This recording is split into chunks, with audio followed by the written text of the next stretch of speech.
What's going on, everybody, and welcome back to the channel. Today's video is going to be a little bit different. We are going to be breaking down some of the major topics here happening in the world of Hollywood. And I am not alone today. Ladies and gentlemen, we have a very special guest. He has directed and produced some of his own short films. He is owning a major, soon-to-be major media company. And most importantly, he is a former AMC employee. Ladies and gentlemen, please welcome to Mint One, Mr. CJ Washington. How you doing?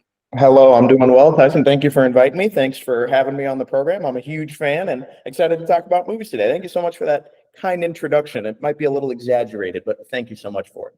Well, you are a great up-and-comer. I have great faith in you for sure, and you know a lot about this business. You may have some different takes than people, but I'm excited to get your takes on the topics that we're going to be diving on into today.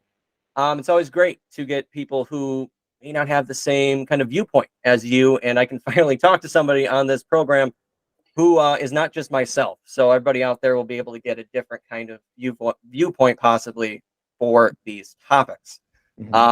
So yeah, just a quick thing about you, CJ. Why don't you tell people who are some of your favorite directors or some of your favorite films?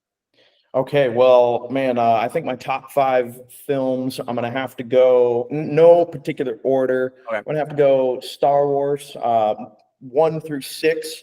I'm going to leave out 7, 8, 9, maybe throw in 7 a little bit, but I think for sure growing up, I grew up on the prequels, so I love those films and the originals, of course. Lord of the Rings, absolutely, the trilogy. I'm bundling franchises. Don't give me any crap for bundling franchises. That's definitely allowed. Lord of the Rings makes sense. I love that. Lord of the Rings, absolutely. If there is such a thing as a 10, like, 1 out of 10, like the perfect movie, I think Lord of the Rings, that trilogy is probably as close as you can get. I'm going to go with the Dark Knight trilogy. Those are excellent films as well. Christopher Nolan, fantastic. I'm going to give it to a film called The Iron Giant. This is an animated film. I believe it came out in 1999. Very fantastic film based on the novel. That's some of my first memories are watching that film. I still love it. And then it's going to be a toss-up number 5. It's usually, that's kind of my rotating one. I'm going to say Zero Dark 30. That's a great film. It's about the kind of the capturing and killing of Osama bin Laden, sort of that 10-year hunt to find him. It's a great sort of political / military spy thriller. So excellent. Jessica Chastain's the main lady in it. She does an excellent job. I think that's her best movie. And so yeah, there's my top 5 movies. I'll give a shout out to the Lego Movie, which sometimes comes in the rotation. I'll give a shout out to Dune. We'll see if the second Dune is good, and we'll see if they make a third one if that one does well. And maybe that'll be the next franchise in my portfolio of favorite movies, but we'll see. Interesting thing. I just watched Dune for the first time. Really? Like a week ago. Okay. And yes. What did you think? I heard a lot of hype about it, so I was worried that the hype would kind of kill it for me a little bit, because movies that I haven't seen that has hype tends to happen. That didn't happen with Dune. I was floored by it. I don't think it's like as great as some people believe it to be, but it's definitely visually stunning. I think the acting in it is great. It has an amazing cast, and so does Part 2. Denis Villeneuve is one of the greatest filmmakers, in my opinion. He's one of my favorites. I love a lot of his films, and he's done great work with Dune here. And I think you're right that the second one, I think it's going to do well. We'll talk about that in today's show, but also that third one, I think, is going to happen. I think that the second one is going to be successful. The first one won 6 Oscars, so I don't think there's any way, shape, or form that they're not going to be making that third one, which is based on Paul Atreides, right? Yes, I believe so. That third one, I believe, is that third. Sorry, you cut out for a second for a little bit there, but anyway, that third. So yeah, you asked about favorite directors. Denis Villeneuve is 100%. I think at this point, my favorite director working. There's only a few directors that I think are working that would get me out to a theater just based on the director alone, and I don't even care about what the story is. Christopher Nolan for a long time was that only one. I'm kind of basic like that. But Denis Villeneuve is probably another one. I've seen a few of his movies. I've seen Blade Runner. I've seen Sicario, the first Sicario. I've seen Dune. He's done some earlier work in the past. I do agree with you though that it's not a complete story yet. They have to do the second one and do it right. The way I understand it is Dune Part 2 is going to wrap up the first novel. So they're breaking up the first. There's three. Well, there's a bunch of Dune stuff, but there's basically three main novels. There's Dune. There's Dune Messiah, and then there's the third Dune. I can't remember what that is, but that's basically about their kids. That's kind of a time jump way in the past. But from what I've read, he gave an interview, I think, to Deadline or something, in the trades a while back, and he said if the second one does well, he'd like to do the third one, and that one's going to be kind of the wrap up and kind of finish it off. And then the third novel he's not really interested in doing. So I hope the second one does well, makes a lot of money, wins a lot of awards and stuff, so that he can get the third one. They're not doing like a Lord of the Rings where they just say make all three. Because they took a huge gamble with the first one, and you got to think about this. It made a lot of money and was very successful, even in 2021 when a lot of theaters were still kind of mixed with some of them were still closed, some of them were like social distance. So and it came out on HBO Max at the time, HBO Max at the same time as well. So a lot of things were working against that movie, and it was still very successful. So I think the second one is going to be very successful. And then the third one, hopefully, they'll green light. 100%. I mean, I hate how it came out on HBO Max the same day because that ruined a lot of movie theater. I don't like it, but that regime is gone, so we don't have to worry about that anymore. But yeah, no, you're right. It was very successful, and I think the second one will be as well. So yeah, we love Dune here, and we're excited for Dune Part 2, as you guys can tell. But let's get on to some of these main topics that I want to talk about, everyone out there. Barbie. Let's talk about Barbie right away and the success that it's had, and Greta Gerwig just killing it 100%. This film is, I don't know how you feel about it, but I love it. I think it's just a fun film. It surprised me. But let's dive on into why Greta Gerwig is great, because she has broken records, everybody. Coming from the Hollywood Reporter, Greta Gerwig is now the highest grossing female director of all time. Barbie keeps on climbing in the box office, cannot be stopped, as a monster, breaking in $30 million or more, supposed to be on its fourth weekend. It's crazy. It's already crossed the $1 billion mark. It is right now at $1.1 billion, almost at 1.2. Now, this is the second highest film of the year. I think it will, and I think it's on track to beat the Super Mario Brothers movie that came out in April. And right now that has, I think, $1.35 billion at the box office. I think Barbie is going to pass that, and I think it's going to do it pretty soon here, because, CJ, people are coming back to the movie theaters because of Barbie. This is a group enjoyment film. People are coming out of the woodworks from it. People who have not been coming to the movie theaters in years, even before COVID, they weren't coming back. Because now with COVID, people are used to movies being at home, but we're seeing this bring a lot of energy to the theaters, which extremely need it. So I want to ask you, what do you think about Greta Gerwig just having all of the success with now being the highest grossing female director of all time? That means so much for her future. Obviously, any door she wants is available to her. She can take anything she wants, because that will guarantee be at least a success. So what do you think about Barbie, how the legs it's doing, the repeat viewings that it's having, and what do you think that it means for Greta Gerwig? Yeah, I think it is very interesting. I heard a few different theories on how Barbie would do after it came out. I saw it the weekend it came out. I felt kind of the same way as you. I thought it was a lot of fun. I disagreed with some of the messaging of the film. We can get into that if you want, but to answer your questions, I think that it's very fascinating to me how Greta Gerwig has just kind of jumped onto the scene, and all of a sudden I think she's going to become one of these mainstream directors that I think a lot of people know. And I remember hearing a lot of takes about what this film was going to do. I heard two different takes. Basically, either it's going to do gangbusters and take off, or people are going to see it and then they're going to hate it, and then it's going to fall off the wagon immediately, because it's not at all what people expected. People, I think, expected something kind of like the Lego movie, what I was talking about earlier. It's going to be a fun sort of riff on, kind of Barbie culture and Barbie lore. And instead, it wasn't that. It was actually, it was a movie that had a lot to say. and it was very unexpected. And so, but a lot of people still enjoyed it, and a lot of people enjoyed it because of that. And so it's been doing very well. And so I definitely agree. It'll be interesting to see what Greta Gerwig does next. I don't know if she's going to make some like, huge blockbuster thing. I don't know if she's going to make, continue making kind of smaller films or taking chances on films. This film was great. It was loaded with talent in terms of the cast and everything else. And so she got to work with some big time actors in this film. And so we'll see what she does next. Hopefully it'll be something very good. Yeah, we'll end up seeing what happens. I'm very interested to see what she's going to do next. Right. She has all these doors open, but it has been announced that she has a deal with Netflix making Narnia movies. Which I found a little odd because I don't know, but Narnia, it's been done 3 times, and I believe it was done by Disney. I just feel like she could tackle something maybe a little bit more. Not to say Narnia is not creative, but I feel like she's better suited for some other films that maybe aren't, Narnia. I just don't feel like that's big enough, honestly, for her to do. Yeah. And I feel like that's still going to lock her in a box where she's great at bringing original content to the screen and coming up with the story from scratch.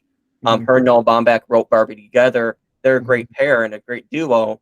But I just think she has so many original ideas that I would like to see her keeping on that original track after Barbie. Because Barbie, is based on a toy, but it was an original story that she had to come up with along with Noah Baumbach.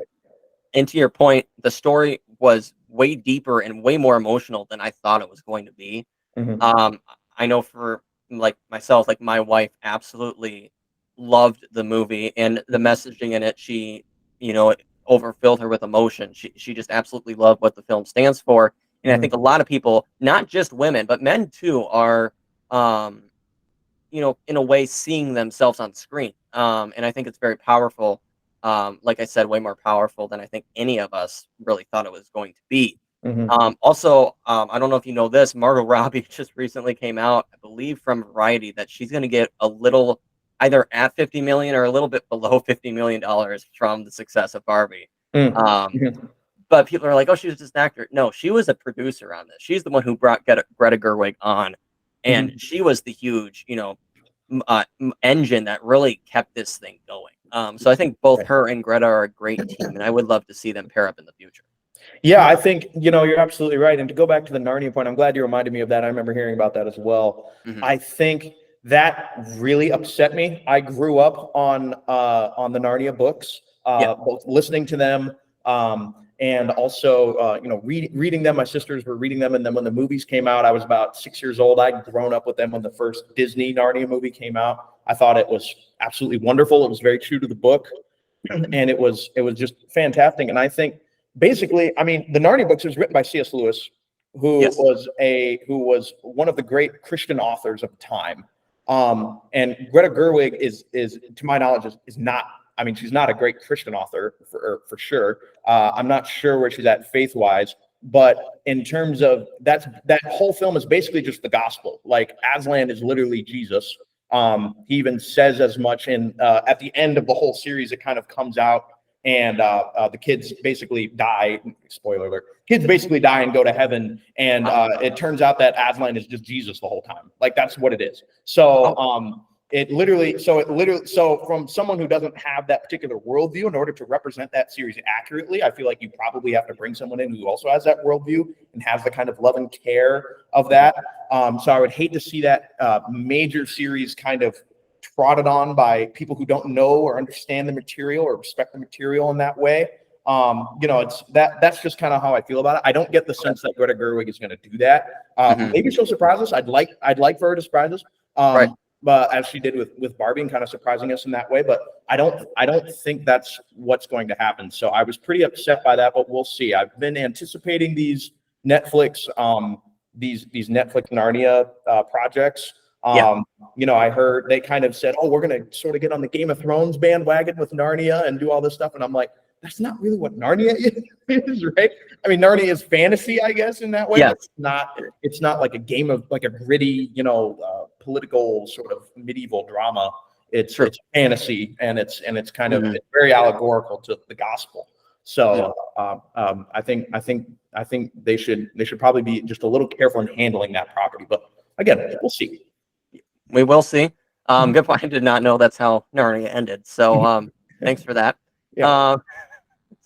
I'm not going to read the book, so it's okay. But I like you, I did grow up on the movies, and I really like the first two, Prince Caspian and Lion, the Witch, and Wardrobe. So yeah, those are great. And actually, that third film was produced, I believe, by Warner Brothers. So by the time they got to the third one, it was produced by somebody else. It was also a different director. Andrew Adams did not direct that third one. I think he's no longer really in Hollywood. He's directing theater, to my knowledge. I could be wrong on that, but so he was a great kind of flash in the pan director as well. I kind of miss him actually working in the field. But anyway, those movies are great. So if anybody has watched them, they should go watch them. Yes, very underrated. Now, let's move on to, we can't talk about Barbie and not talk about the other half of Barbenheimer, which of course is Oppenheimer. This film, if you guys have seen my review out there, it's up on the channel now. I love this movie. I can't say enough amazing things about this. I could talk about it for hours. I just saw it recently for a second time, and it got way better after a second viewing. I caught a lot of things. I did as well. I saw it twice, and it was fantastic. It's great.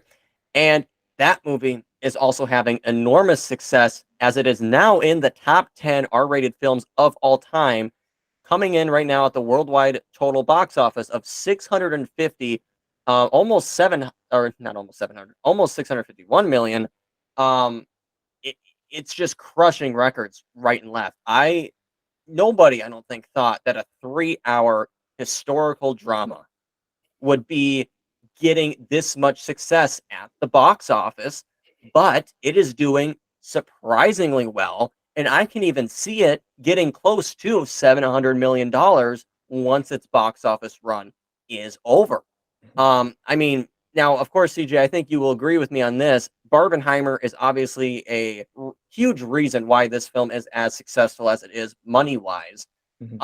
But did you expect this film to have this much legs in repeat viewings? Because I think a huge total of this is repeat viewings. So honestly, what do you have to say about a 3-hour historical drama, not only getting $650 million, but cracking into the top 10 R-rated films of all time? I mean, what do you have to say about this?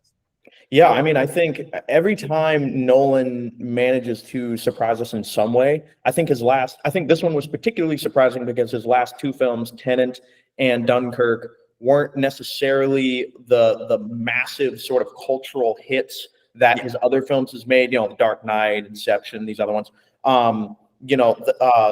This film is unique in that it's a 3-hour historical biopic about a nuclear physicist. Which on paper sounds like that's really boring. But as soon as you watch it, it goes, and it's captivating, and it's super compelling in the way he shoots it, and the way that the story is told, both from the perspective of Robert Downey Jr.'s character and Oppenheimer himself in film. The way he's making it all come together. It makes for a fantastic rewatch, because I remember the first time I watched it, I said, "Oh man, I think if I go back to see that again, I'll see some more things." Yes. And I went to go back to rewatch it, and I definitely saw some more of what I definitely saw more of what I thought I'd see, and then some. I was like, man, if I go see it again, I would see more.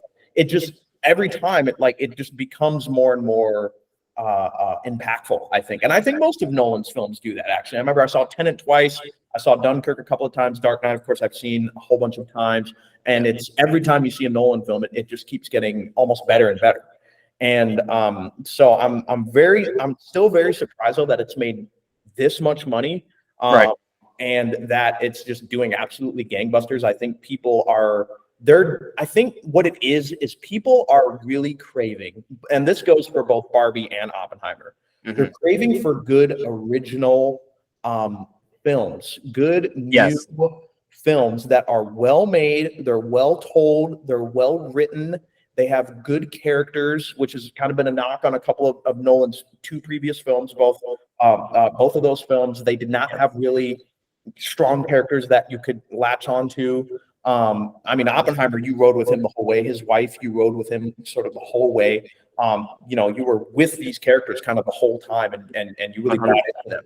Yep.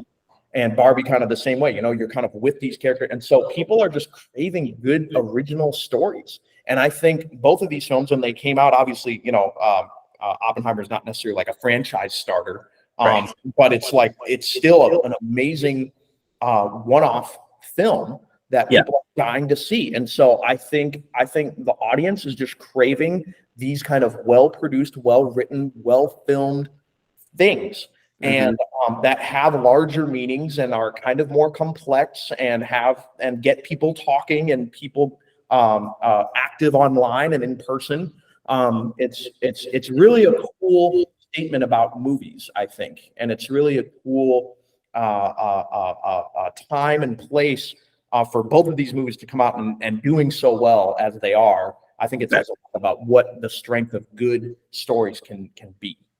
Yeah, I mean, you mentioned the thing about characters. I will say, like you said, it's a big knock usually on Nolan, especially the female characters. And I do wish we got more time with them. Even Emily Blunt's character, that's why I feel like she may not get an Oscar nomination for Best Supporting Actress, because I don't think she was in the film enough to have that kind of pull. Granted, she has a great third act scene and a great third act moment. If you've seen the film, you know what that is. And I get that it's Oppenheimer's story, but I do wish we kind of got more ground with Emily Blunt's character as Kitty Oppenheimer. Florence Pugh was great in her little section she got. After seeing it a second time, I do understand maybe why she wasn't in it as much as people thought she should be. I kind of get why Nolan took that route with her. But yeah, like you said, great original content is what people are wanting. A lot of people always complain that we're not getting original content anymore, and all we're getting is sequels. Well, unfortunately, y'all are dead wrong, because there's a lot more original content being made today than there ever has been. But it's not pushed because usually it's a lot of Netflix original movies or streaming movies, which aren't A, well marketed, but B, usually aren't that good. Right. That's why the average moviegoer doesn't really understand that there's more original content today than there ever has been. But this is great.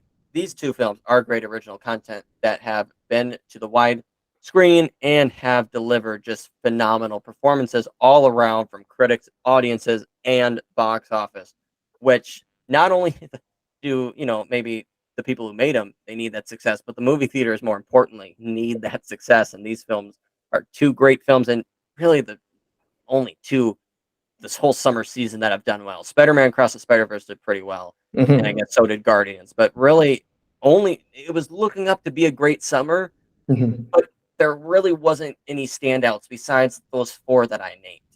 Exactly. And there's been a lot of films that have come out that have been just very underwhelming, either commercially or they haven't met people's expectations. I think Guardians was actually one of those. I think Guardians didn't quite meet people's expectations. It still made good money. But I think there was a lot of I think there was a lot on the table that they could have gone with that movie. But then also other movies like I'm forgetting the name, the D&D movie, the Dungeons and Dragons film that came out did not do very well at all, even though it was a huge surprise. Critics and audiences really did like that. It's one of my favorite films in the year. That's mine as well. I actually just saw it a couple of weeks ago, and I was like, this is a great film. Again, it did not do fantastically commercially. It did very badly. Mission Impossible that just came out. I mean, it came out and people loved it. Critics and audiences loved it. And it just got absolutely annihilated at the box office because the week after Barbie and Oppenheimer came out and everyone just totally forgot about it. I mean, Tom Cruise was literally the savior of the box office last year, the savior of movies, the savior of Hollywood last year. And here he is in the, is it the seventh Mission Impossible film? And, a huge popular franchise. I mean, basically everybody likes those movies. And nothing vanished. And I think that's because that first opening weekend for it only hit $55 million, I believe. And people say the Oppenheimer and Barbie excuse, but I'm like, I don't agree with that, because not enough people went out to see it the first weekend that it came out. And it had a weird release strategy where I think it released on like Monday had early screenings, Tuesday had early screenings, and then Wednesday was a wide release. But if you really wanted to see that film, you would have gone out to see it right away. And I don't think anybody really has an answer to why it failed, because it is it's at 500 some million dollars right now. So, but with marketing plus the budget of, I think it was like 300 some million dollars, I don't even think it's at the break even point. Yeah. You know, it might lose money, or it might just break even, or it might just make a little bit of profit. But that's a movie that Paramount expected at least, I would say, $700 million for. And like you said, it's one of the biggest surprises of the year for considering a flop, but it's a great movie from critics and audience. So many of these films have gotten, and I think this is a critical error on the part of producers in Hollywood and executives and things, is their movies are just too expensive. They're just budgets are these movies. These budgets are insane, and I don't know if that has to do with kind of the larger economic reasons that, you know, things are more expensive, people are harder to hire, craftsmen are harder to get a hold of, like basic visual effects artists. I mean, you know, all these things. I don't know if they're more expensive. They're probably not, actually. They're probably dumping all this money into these projects when you could scale it down and say, okay, instead of a $200 million movie, let's make a $100 million movie, and let's scale back the marketing a little bit, but we're going to make our money back. I mean, A24, I think, is a studio that does great return on investment. I mean, you know, their films are small. You know, they're typically horror, I think. And, you know, horror movies are really easy to make cheaply. Westerns are another one. You know, these ones are made to be, you know, just print money, basically, because you do kind of you do a lot of your work on the back end in terms of like editing and sound and scary effects with lights and things like that. And then you're able to make this return on investment. But these movies, these huge movies, they're taking big swings, and they think they can throw as much money as they want because it's a franchise movie, because we got big actors, because we got a good director. It's like, man, you need to take those chances way, way less often. You need to throw massive money at these projects way less often, scale it back, and be good stewards of your resources. I mean, I agree. We're getting off topic, but I will say quickly before we move on, Indiana Jones was $300 million. Same with Mission Impossible. I look at Indiana Jones, I watched that film. It's okay.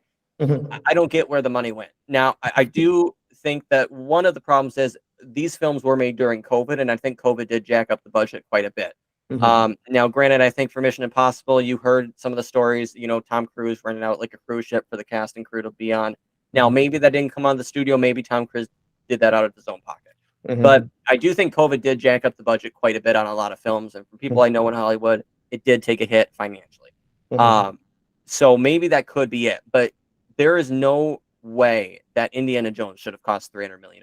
That should never have gotten approved. I don't know why that was approved by Disney whatsoever. But like you said, Hollywood needs to take a look at budgets, scale it back. Indiana Jones could have been like a $170 million movie. Absolutely. And I agree. It would have been successful even instead of flopping. But 100%. And I think, and this is kind of different, a slightly different topic because it's in the world of streaming. But I watched, a show like Game of Thrones, not Game of Thrones, a show like Rings of Power.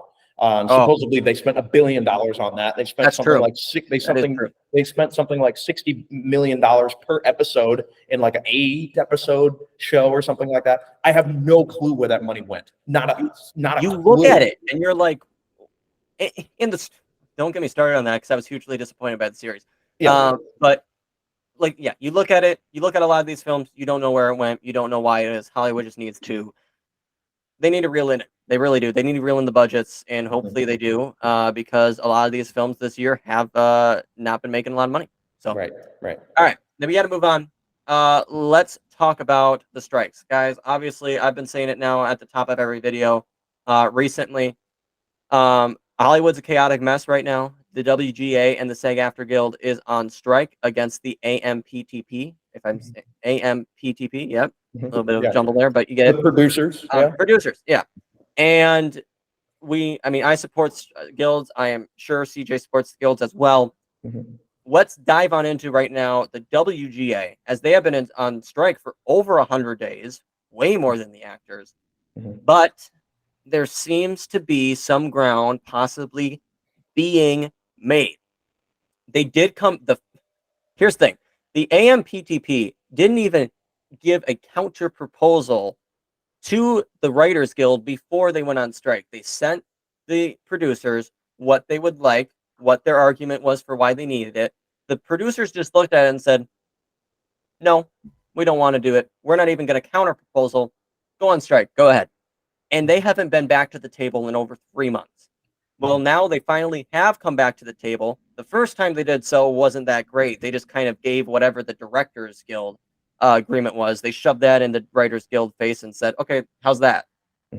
Stupid. But now they finally came back to the table, and it looks like, now this is not confirmed by either side, but there are some heavy whispers that a big thing is AI. All right. This is very important. I'm going to read this here. Okay. So they sent in their counter proposal, and the producers have given into the WGA regarding protections from AI. AI should never get writing credit.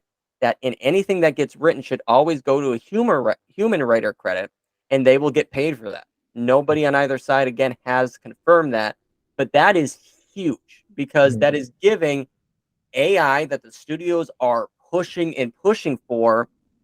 They are actually going to give in on this and drop it and let human writers get credit and only be the ones to actually get writing credit for movies. CJ, what do you make of this? How big is this for you? Yeah, so I think that this particular proposal is one that I am for. I use AI in my business in some way, shape, or form almost every day. It is a tool that is we're just now. I mean, this is basically the first year that it's kind of mass produced and mass accessible to a lot of people. We're just now. This is just the start of the new sort of AI revolution, and I think it's going to turn our whole way of doing things sort of upside down in many different ways and many different places of work, including writing, obviously, with these large language models. And so I think that as any tool, whoever is using the tool should be getting the credit. Like you wouldn't say to an editor, I'm going to credit Adobe Premiere, the editing software. I'm going to credit Adobe Premiere for editing the film. You would never say that. You would say, we used Adobe Premiere, or, special thanks to Adobe or whatever for helping us out with this, or, you would never say, we're gonna give the credit for editing the film to DaVinci Resolve. No, you're gonna say the editor edited this using this tool, and that's how we went along. So it's not like ChatGPT or any of these other language models are going to be writing movies straight up, and that's going to be the end of it. Anytime you use a language model, and this is going to be the case for a long time, anytime you use a language model, it's going to be filtered through people and assessed and put together and changed and edited and warped and all these different things. It could be a start to something creative, but at the end of the day, it's still a human person that needs to touch it and develop that creative process, through other people, through other writers, different things. And so I think this is actually a really good proposal by the studio. You said the executives are or the producers are the ones that are making this proposal, or kind of giving into this sort of. Yeah. The producers are going to give into it. It's not confirmed, but I have a feeling because there's going to have to be leeway on both sides. Both sides are going to have to walk away losing things that they want to ultimately come together and form an agreement. I do think maybe the studios will have their way on AI a little bit, but overall, I think the writers are digging their heels in. If they've been on strike for over 100 days, they're just going to stick their ground. And I think SAG-AFTRA is going to do the same exact thing, basically saying, meet our demands, we're not going to move. And I think that this now gives me hope that we're getting closer to an agreement. It's not going to come in the next 2-3 weeks. It's not. But I have faith that by November, I think that both of these strikes will be over. Where before this announcement, I really thought both strikes would be over January and February of next year.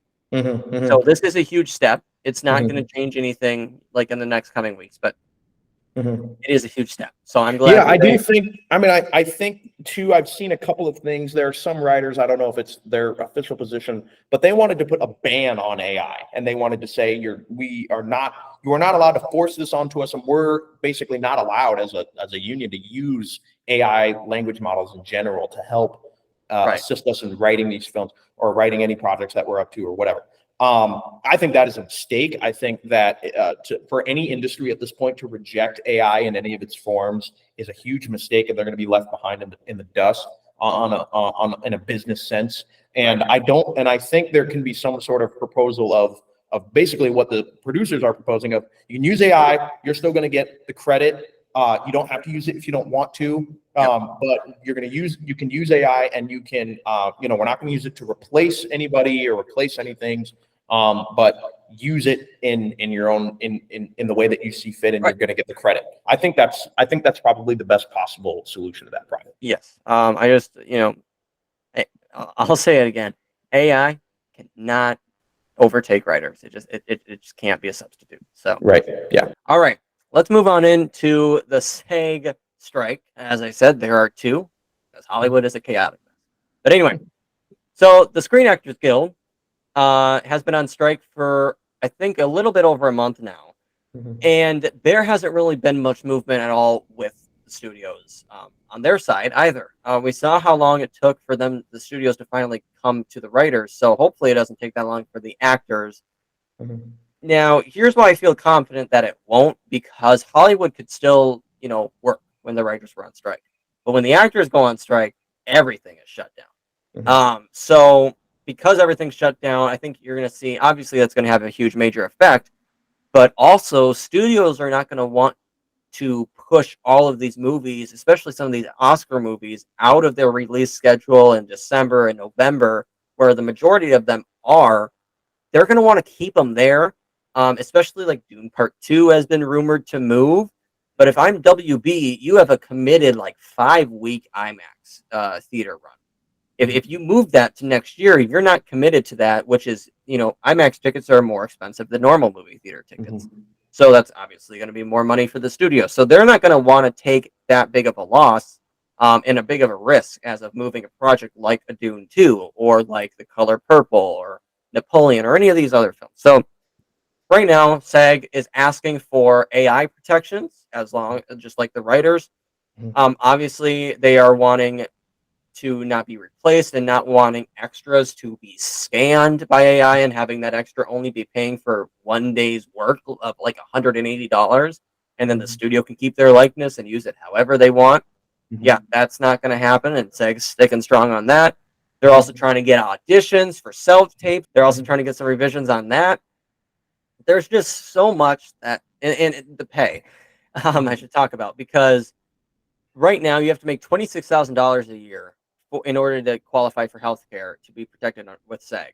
I think 98% or 99% of the actors part of that guild are not the 1%. They're not the Brad Pitt. They're not the Angelina Jolie. They're not Meryl Streep. They're not those big names. A lot of them are hardworking people who have to work at Starbucks, who have to find 2 jobs as a waiter or something like that, and then also try to do acting on the side. And a lot of them are lucky enough to even qualify for that $26,000 a year to get health care. So there's a lot going into that as well.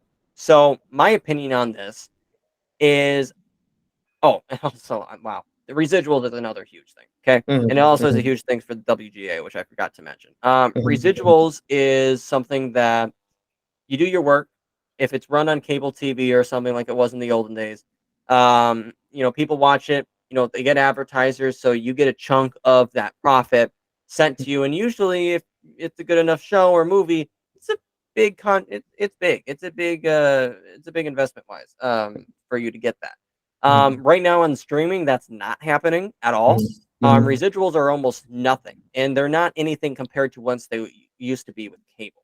Now, I don't think that the streaming can meet what the cable residual qualifications were, because it's a different business. And right now, there's not really an equivalent. Nobody really knows the solution to figure out what exactly you should be paid per people who watch your stuff. It's also hard because streamers don't share their numbers. So there's a lot of numbers. There's a lot of problems going into this residuals argument, I will say. I don't. That's the one I don't necessarily know if I see a great resolve for the actors. I think that's going to in the WGA as well. I think that's going to be a little hard for them to come to terms with. And that might have to be a breaking point on both sides, not really getting exactly what they want, because they're going to have to come up with a new way to do residuals. So anyway, CJ, I knew I just threw a lot of stuff at you, but what do you kind of just make of all the things I named, and what do you think some of the outcomes and the solutions could possibly be? Right. Yeah. So I'll start out with, well, some of the broad things I agree with. I agree with the AI protections. I think that's very important. I think we're a little bit of a ways away of being able just to scan people and use their image in kind of a broad scale, kind of anywhere, like sort of a video game type way of doing it. I think we're kind of a while away from that, but still, it's good to be thinking about that stuff in the future. It's going to be, it makes sense to me with a lot of the things that they're talking about. I think the thing that I disagree with most is residuals. And I don't, in terms of streaming, in terms of cable, it kind of made sense, and it kind of made sense in terms of movies too. I mean, and some actors actually, some big actors actually negotiate, certain percentages of the film's revenue in their contracts, which they're, more than welcome to do. And of course, that's how Downey Jr. got paid $50 million for Endgame, is because exactly. He negotiated that, and really only big actors kind of have that luxury. But I think here's the thing with the residuals, and here's how I see it. In business, you invest in something. Either you're the owner of said thing, or you see a project or you see a business that you want to invest in, and they're doing a project that you want to invest in. You then are culpable for that investment. So you're the one taking on the risk of that investment. If that risk fails, you then are responsible for that. You then are bearing the consequences, the losses, everything else. If it is successful, you're bearing the rewards because you are the one that took a chance on this, and you then reap the rewards of that chance and the success of that. That is not the case when it comes to actors or writers. If you have a project and you say, okay, I'm going to hire you to do this project, you do not have a stake in that game. You have a time stake and everything like that, but you're compensated for that.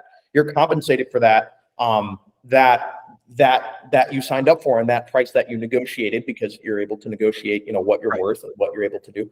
And so in my mind, the residuals piece doesn't make much sense in terms of actors when it comes to streaming, when it comes to things. And it gets complicated because it's not as straightforward, because streaming, messes everything up. It's not as straightforward as cable. It's not as straightforward as movies. You can see the revenue. You can see everything that's coming by. But in my mind, actors aren't the one taking the risk in the project. They're not taking risks. They're getting compensated. They're getting paid for the work that they're doing. And then they're stepping out of the project once it's finished, and then they're moving on to the next thing. They're not responsible. If the movie, you can get paid, an actor gets paid, $1 million for a film. That's a lot of money. Most actors don't make that. They get paid $30,000, however much it is. They get paid $30,000. That they shoot the movie. That's it. They're done. They walk away. Let's say that movie loses money. That movie loses $2 million. They don't bear the consequences of that. They say that's not on me. They don't bear any consequences of that. They don't bear that risk. And so for them to step up and then ask, we want residuals for the things that happen. Okay, that's fine. Maybe a potential solution is, if this film loses money, if you then want to become a stakeholder in this project, then these movies that you sign up for and you do, if they do not perform well, then that you also bear the consequences of that. But I don't hear anybody arguing for that position. I just hear people arguing for more money.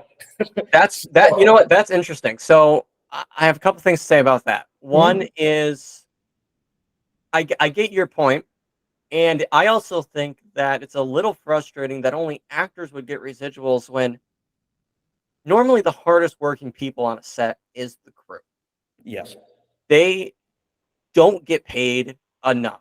They don't. The PAs even, the DPs, I like, you can name any position really, besides director, because I think, directors get a good amount. But other than that, they're the hardest ones there. They are there, and some are in pre-production all the way to post-production, when, like you said, the actors are only when they're, shooting. So I get your argument, of saying, well, the actors, they shoot the thing, they're done, they get compensated for that hour of work, boom, that's it. And you're right, they don't bear the consequences of their work. My thing of, a agreement or kind of a compromise for this is maybe not, because you're right, streaming messes a lot of things up. But like I said, how I think it's called points or back end points or something like that, which is where you can negotiate a percentage of the box office, like Robert Downey Jr. did for Endgame, which is a smart move. And usually, how that works is you take a couple points, but you get a lower salary up front, and then you can reap the financial reward if the film does very well, which Robert was smart in, because obviously Avengers was going to do great. And my thing is maybe that could come a little bit more mainstream for some of the actors on movies. But then my other negative of that is, well, it can't really work like that for TV. So, because you can't just have a residual thing for film, but have a different one for television. That's not going to work for anybody, really. And it's going to be a mess. So, I don't know. I agree with you with the residual things for some of it. Some of it I disagree, where I do think actors, if their project does very well that they're a part of, I do think they should be financially rewarded for that. But also, I wish that the crew would get some of that as well. Right. And that they wouldn't be left in the dust. Because I know even actors who win Academy Awards say a thank you to the cast and crew, and they can go on and on and on about the crew. But the crew never gets financial upgrades, really, it seems like. I feel like even PAs, yeah, maybe they're the lowest position on the film, but they work their butt off for 18-hour plus days sometimes, or 14-hour days, or something like that. But they don't get the financial benefit that I think they deserve. So I wish that there was almost, I don't know if there's a crew union, but if there is, they should maybe be a part of one or something. But I think they need to get their voice raised in this fight as well, because people can't forget how hard this crew works, and those people are the hardest working people on set. So I agree that actors maybe should get some financial reward, but I don't think it should stop there. And I really think that crew members should get what they're owed. Absolutely. So I think I'm kind of a 50-50 on the residual part, whereas maybe you're more of what, like a 90-10, or maybe Yeah, I think the the residuals part, it's very hard. I think a lot of I think something that could be negotiated is more transparency when it comes to streaming. I 100%. We have the box office, and that, obviously we have good reporting on that, but there is no official, I don't know if there should be some division or some agency or something that is responsible for reporting on streaming analytics. So some third party entity, and I would like this just because I'm a nerd, and I like following box office and all these other things. I would like this because I'm a nerd, but some third party entity that maybe companies are required to report their analytics to, required to report how their streaming is doing. Of course, they kind of touch on their earnings calls. These big ones that have these streaming services, they kind of touch on it. They kind of say growth or shrinkage in subscribers and stuff. That opens up a lot of can of worms, because obviously it's like, it's technically, their own analytics. That's technically their own property, their own data that, that they probably shouldn't be forced to, report on. But I do think if they all agreed on sharing that, then that would probably be beneficial, and then maybe a quicker resolution of the residuals conversation could be reached.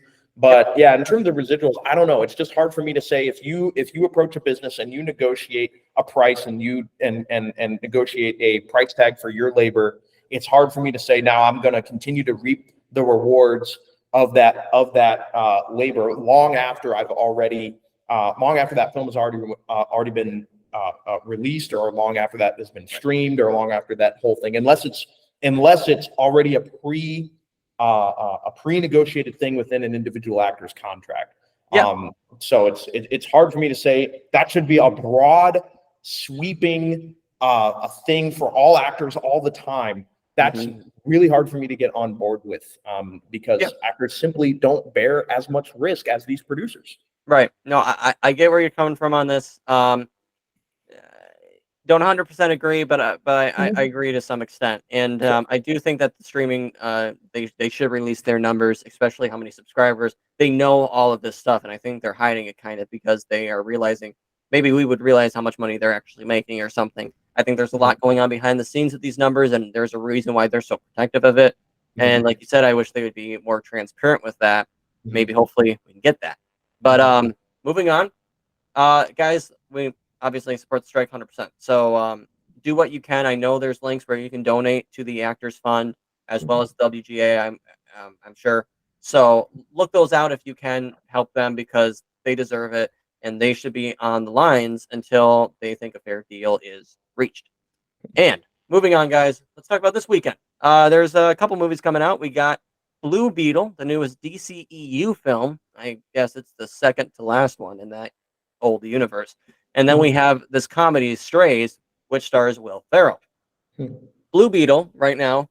Well, first of all, the DCEU is not in great state. It's not in great standing. The Flash bombed hard. It bombed hard. Not as bad as Shazam: Fury of the Gods. Oh my gosh, that one just. DC has not had a lot of success recently. No, they have not. And Blue Beetle is actually doing better than I thought it was. Originally, these box office projections were for an awful $17 million opening weekend. Well, now, reading this from Deadline, it is now reported that its $30 million opening weekend is to be expected. This really does surprise me because I did not think that after the Flash disappointment, I didn't think that the DCU would make maybe even $150 million on their next film, especially Blue Beetle, a character that is not well known at all. But I think representation here is actually a big thing because it is a Latino actor and I believe a Latino type character in the comic world. And I think that is great because I think Latinos are going to come out and support this film because of how much it means to them. It's always great when people can see themselves on screen. And I think this film is going to be a great showing of that. So, CJ, let me start off with you here. Do you know about the character Blue Beetle? Do you think this film is going to be great? There are great first reactions, I will say, and that makes me happy. And a lot of people, I think, are going to like this one maybe better than the Flash. I'm going to see it sometime this weekend. How are you feeling about this film, and are you surprised that it's making possibly $30 million on its opening weekend? Yeah, I think we'll see. I think everyone, I mean, I've basically felt this the last couple of years. People are going through a bit of superhero fatigue. I think that's pretty well documented at this point. You know what? I'm sorry, I'm going to cut in. I don't think it's not superhero fatigue. It's not. I don't think that exists. It is mediocre fatigue. It is the superhero movies not being really that good. If there was superhero fatigue, I don't think anybody would really be excited and going out to see these movies when still mostly all the Marvel movies are still making at least their money back. And they may not be received as well, but they're making their money back for the most part, except for like one, which is Quantum. We don't talk about that here. So I think it's mediocrity fatigue and not superhero fatigue. But right, yeah, and I think you're absolutely right in that way of I think it's a combination of one, the films are just not what they were in terms of quality these last few. I would stand on that, but then I also think that a lot of people, even anecdotally, are just not as excited about superheroes as they were, let's say 2017, 2016, 17, 18, 19. It's just not, it's not what it was, I think, for a lot of reasons. And I think people felt pretty good when Avengers Endgame came out, and they felt like, okay, that's good. And then it's kind of on to the next thing. And then you see that reflected sort of when these new movies come out, Barbie, Oppenheimer, like we talked about before, these new movies come out, people flock to them. They want to see new things. And so with Blue Beetle, I'll be very interested to see how it turns out. It's an unfamiliar property. Not a lot of people know it. Not a lot of people are familiar with it. Again, if the story is good and word of mouth is good, I think it'll do well. I am pretty surprised that it's slated for about a $30 million opening. That is surprising to me. I'd be surprised if it makes that on its opening weekend. But yeah, I think it's definitely possible. I think people are just maybe potentially starting to move past these sort of mid-tier superhero films. They really want great stories and good stories, and they want something new and different, and that challenges them a little bit more. So I wouldn't be surprised if this movie does really bad. Honestly, it's kind of getting towards that mid-August to late August time where kids go back to school, families kind of get back into their regular routines. That's typically movies that come out in this time frame are films that the studios don't have a lot of faith in, and so they put them out in this time bracket, and they kind of just forget about them. So we'll see how it does. And I'm interested to see how it turns out. I'd like to see it. Movies like this typically fall into a few categories. I won't watch the reviews. I won't listen to reviews or read reviews because I know I'm going to see it. Movies that I'll listen to reviews and kind of read reviews and see if people like it, and I'll hear the word of mouth. And then there are films that I just won't see because I know I won't like it. So those are usually my 3 buckets. This is definitely one where I'll listen to the reviews and see. Yeah. And if those are good, then I'll go see it. Yeah, no, I get that. I mean, I think the good thing this film has going for it is a low budget, because this film was originally supposed to be a Max original. But then I believe it's James Gunn, or maybe it was just David Zaslav, one of those 2 executives. They saw it and they were like, oh, this film is actually, it's pretty good. Let's just put it out in theaters.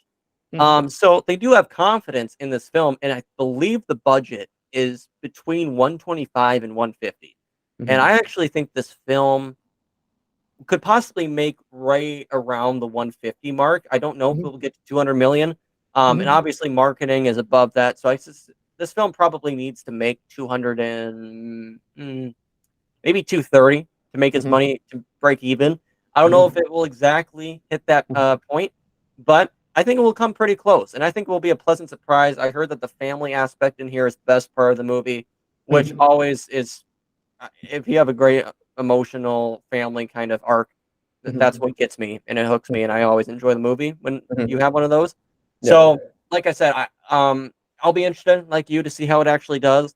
But I think it's going to be a surprise that DC frankly needs. So and the last one is Aquaman coming out in December, but that's topic for another time. I do think the international release of this movie is probably going to be very important.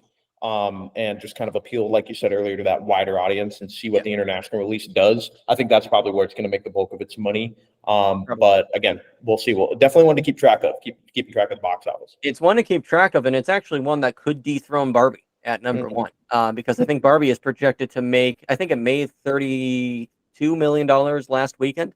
So, I think it's going to take a drop in Blue Beetle. I think it's going to get Barbie out of there.